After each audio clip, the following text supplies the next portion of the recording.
Hey guys, welcome back to today's video. So today we're going to be looking at the 2018 governor map, which is going to be a lot different than the Senate map if no incumbents do decide to run. So this map should be very interesting considering the current composition in terms of political parties in the United States. 16 Democrats, up 1 from 2016, 1 independent, which has stayed the same, and 33 Republicans, which is down 1 from 2016.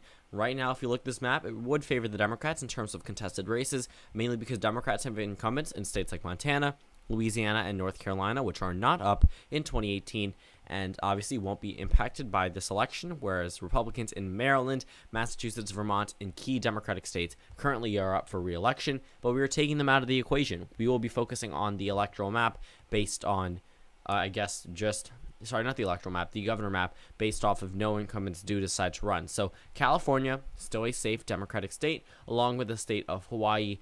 Oregon, not so much. We will come back to. In terms of safe states, let me move over so I can put in the tilt column. In terms of safe states for the GOP, I would classify Nebraska, South Dakota, Wyoming, Idaho. Wyoming. A number of these races do have mildly good Democratic candidates, but they're not going to win in these key Republican states, and still, these states are still Republican at heart. Arkansas, even without an incumbent, Tennessee, Alabama, a number of these states are still going to be safe for the GOP. We'll come back to Oklahoma and Kansas because, again, the incumbent is not running in Oklahoma, nor was the unpopular incumbent running in Kansas, so we will come back to those states. Right now, if we look at the map, let's go into the likely states for the Democrats. So we have a couple safe states. That would include the state of New York. Right now would become a safe state for the Democrats. If an incumbent did decide not to run, we would have some likely states, obviously. Maryland would become a likely state. The state of Massachusetts as well. Vermont would become likely states for the Democrats based off of how they voted in previous elections. I do not expect a Republican to rise up and take the place of where Larry Hogan was or Charlie Baker was or Phil Scott was. We don't really expect these type of Republicans to come out and corral voters in a Democratic wave year. Maybe when Obama was president, when they could get voters and they could say, I'm a left-leaning or liberal Republican or even moderate Republican, can I win your vote in a Democratic state?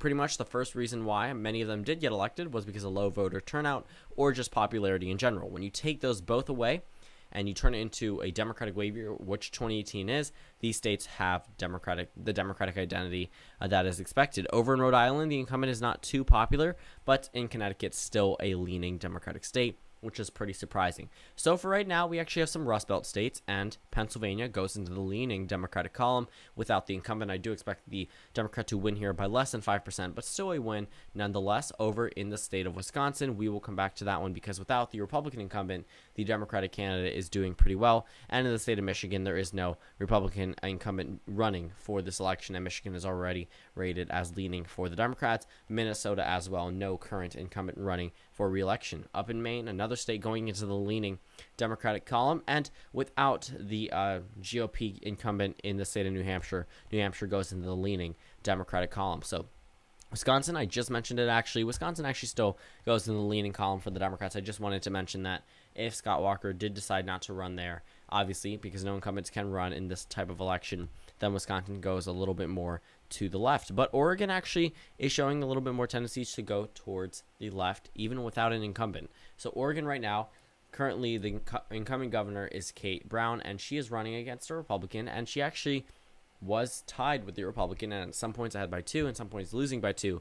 But I think taking her out of the equation actually helps Oregon Democrats here, just based off previous history in the state itself. Over in New Mexico, there is no incumbent running, and New Mexico is still new polling actually shows it as a leaning Democratic state. So New Mexico goes in the leaning Democratic column. Colorado, I'm still going to characterize as a lean Democratic state. But in terms of likely states, I would include South Carolina. Right now, Georgia would become a leaning GOP state. In the state of Alaska, I actually expect that one to become a likely GOP state.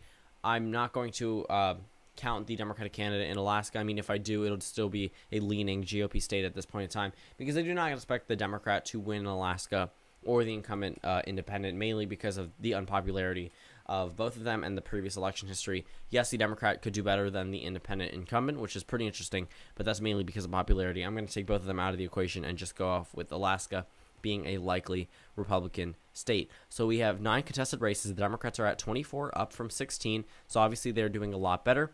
Over in Kansas and Oklahoma, those states go into the leaning GOP column, but Texas still goes in the likely column, but just with the incumbent would be a safe state. Over in Iowa, that one actually tilts in the favor of the GOP. I think that race could be very, very contested.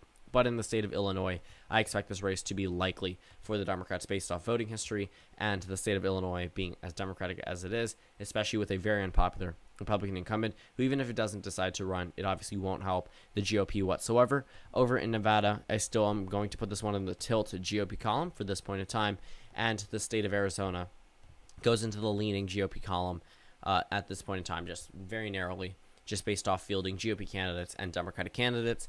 Over in Florida, I expect this one to be tilt in the favor of the Democrats, mainly because Rick Scott will be leaving the governor's mansion, and that will be something that definitely helps the Democratic Party in the state of Florida. I think they could corral voters in this election year. And for right now, the state of Ohio goes into the tilt Democratic column based off new polling numbers from the state of Ohio and the governor race there. So we have 27 Democrats and 23 Republicans. That pretty much wraps up our map. Actually, Tennessee, that one I could actually put in the likely GOP column, but it doesn't change the map that we see here. We have 23 Republicans and 27 Democrats. Obviously, the Democrats are doing a lot better, considering that they do have senators in Montana, Louisiana, and North Carolina. Take them away, the Democrats are no longer in the majority. So for right now, the Democrats have definitely improved by 11 seats from where they were in 2017, I guess, because of the Virginia and New Jersey governor races back in 2017. So this is our final gubernatorial map. So thank you guys for watching this video. Comment down suggestions below, and I will see you all tomorrow.